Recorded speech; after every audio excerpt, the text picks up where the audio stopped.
All right, my talk of the table is about another singer, a Grammy-winning singer-songwriter, Alessia Cara. All you have to do is stay a minute, just take your time. The clock is ticking, so stay. All you have to That's Cara's Top 10 hit Stay, featuring DJ Zed. And today, we're premiering the 25-year-old's dramatic new music video for Shapeshifter, one of 2 new singles from her upcoming 3rd album. In an interview you'll see only on CBS This Morning, Cara says her song, Sweet Dream and Shapeshifter represent 2 different sides, the helplessness she's felt and the light she's found, all in the past year. Is it too much to ask for a sweet dream? In her new song, Sweet Dream, Alessia Cara sings about the insomnia that plagued her during the pandemic. Daylight helps distract my head.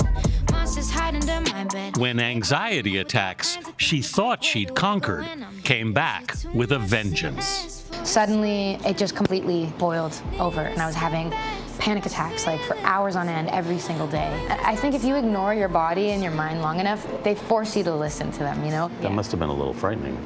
It was extremely frightening. There's something in like anxiety terms called derealization, which is basically where your mind detaches from the rest of you and it feels like you're living in a dream at all times. Like I would look at my hands and look in the mirror and freak out because I didn't feel like I was connected myself. to them? Yeah, it felt like I was looking at someone else's hands and face. It was the most terrifying thing that I think has ever happened to me. And I didn't know what was going on. With therapy and medication, Cara says she was able to turn the corner. Where was music for you in this whole process? It was kind of at the forefront for me. It was my way of purging a lot of those feelings and getting things out of my system.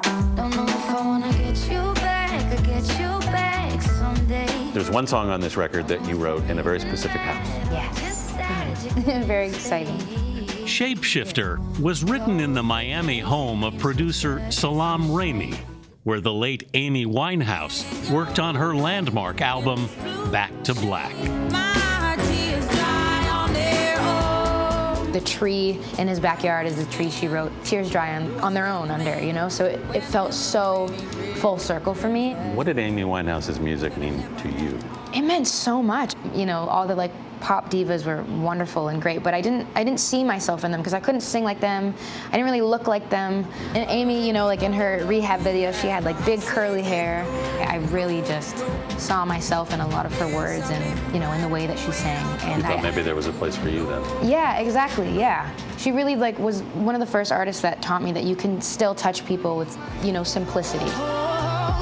6 years ago, Cara broke through with her debut single, Here. What am I doing here? And in 2018, And the Grammy goes to? she won the Best New Artist Grammy. Alessia Cara. Did you enjoy it at the time?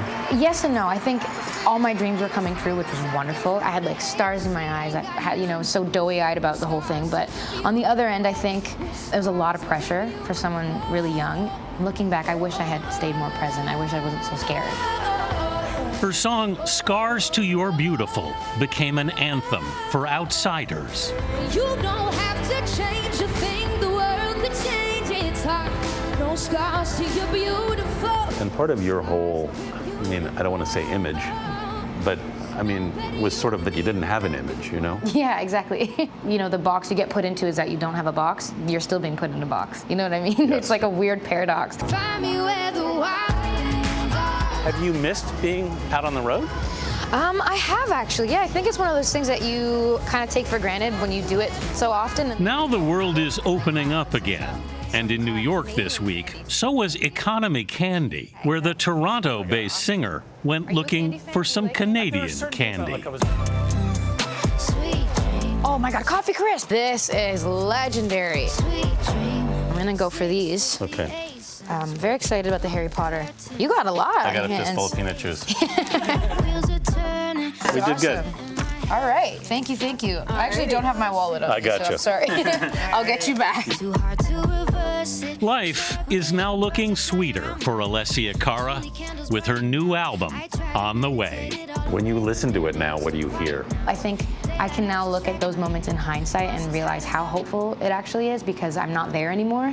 And it's nice to like look over your shoulder and see that you've, come. You've traveled somewhere. Yeah, you've gone somewhere, so it feels very hopeful now. It's interesting because she said medication played a huge role, and I want to get this right. She said, I was terrified of medication until only this year. It's so stigmatized. I was scared to do it until I realized I needed it. And she said it made an enormous difference in her life. I was struck, guys, when she said, I wish I hadn't been so scared during that time, because she was here with her dad back in the day. Because when you see her on stage, she's so confident and she's so vibrant, you don't have any idea about what's going on behind the scenes. I love her voice. She was 19 years old, and she's not someone who's ever wanted attention. Yeah. That's not what she's in it for. And so I think it was all very overwhelming in so many ways. When can we get the new music? I'm like, I want it now. We don't have a date yet, but those 2 songs are out, and she said it's like an audible photo, a before and after photo of her brain. I'm going to get it.